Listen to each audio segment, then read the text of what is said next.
Welcome to the President and CEO Focus on the Middle Market podcast series, where President and CEO Founder Paul Stukel discusses middle market issues with business leaders from across the nation. Today, in part 2 of a 2-part discussion, Paul speaks with Kon Leoung, co-founder and CEO of data management firm ZL Technologies, about the ethical and privacy challenges surrounding big data. If you give me all of your electronic detritus over the last 15 years, be it email, documents received and sent and stored, filed, all electronic, instant messaging, social media, web surfing, phone logs, everything. If I had a 15-year record of all of that and I applied analytics on it, is there any part of you I do not know about? I'll know your political affiliations. I know your personal circles. I know how close you are to your family. I know everything about you. I'll know your work habits. I'll know if you're effective. I know how others might perceive of you.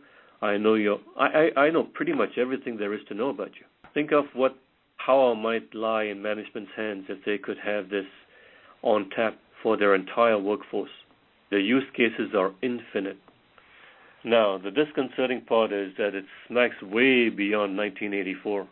And the question needs to be resolved as to where the line should be drawn. And my feeling is that it's really a very gray line. And you define where the line is. For each individual defines it. Here's my take on what's going to happen in the future. If you ask me, well, is this going to be nipped in the bud because the privacy issues are just too horrendous? I will answer with the following. With every major invention or discovery, such as, let's say, fire, it can be used to create and it can be used to destroy. Which it does is up to you. But one thing you cannot do is ignore it. The genie's out of the bottle. That's correct. That's what I started with. That's basically it, yeah. I mean, it exists, and so now we have to deal with it. We can't make it unexist.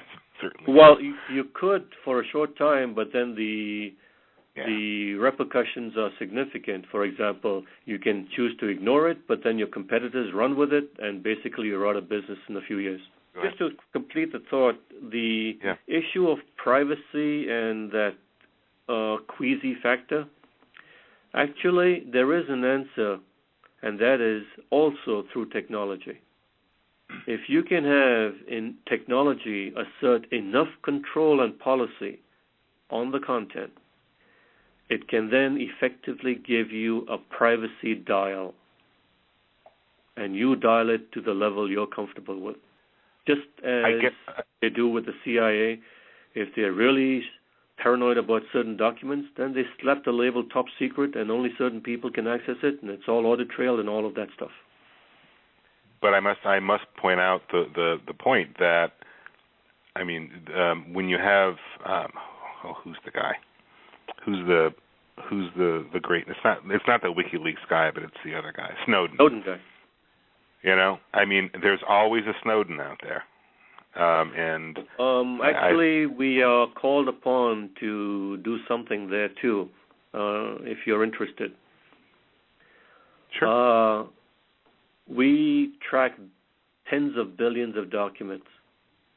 We assign a unique fingerprint to every document. We also categorize each document on sensitivity and so forth, if you wish. Sure.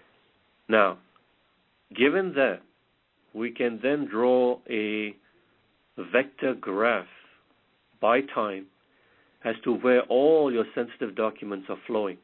In other words, we could catch an Ed Snowden in progress, not after he's left the building. But I guess, you know, it's the funny thing is, for someone like me who is I don't know, typically wildly optimistic about, I mean, optimistic's probably the wrong term. My assumption is that there are so many really, really smart people in the world, such as yourself, on the technology side, that every sort of stopgap measure, every sort of security measure can be beaten. and will be beaten eventually. That's Paul's law. Eventually, all security will be beaten at some point. There's a constant war going on every day either about the cop nor the robber will put the other out of business. Yeah, fair enough. So it's a constant tug of war. And in terms of steady state, I'm not so sure, but you look at the issue of atomic weapons. So far, we're still kind of in steady state. I don't know if it'll continue, how long it will. Yeah. We That's couldn't uninvent it, but there we have it.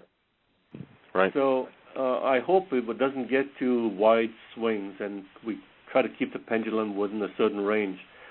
But in Europe, for example, they've already gone that path in trying to nail down Google's ambitions. Yep. I think in the U.S. we've been a little bit more anti-government, so therefore government hasn't really waded in yet in the full force. But it will come. It will definitely come. Be sure to check back for future episodes of the President and CEO Focus on the Middle Market podcast series. Thanks for listening.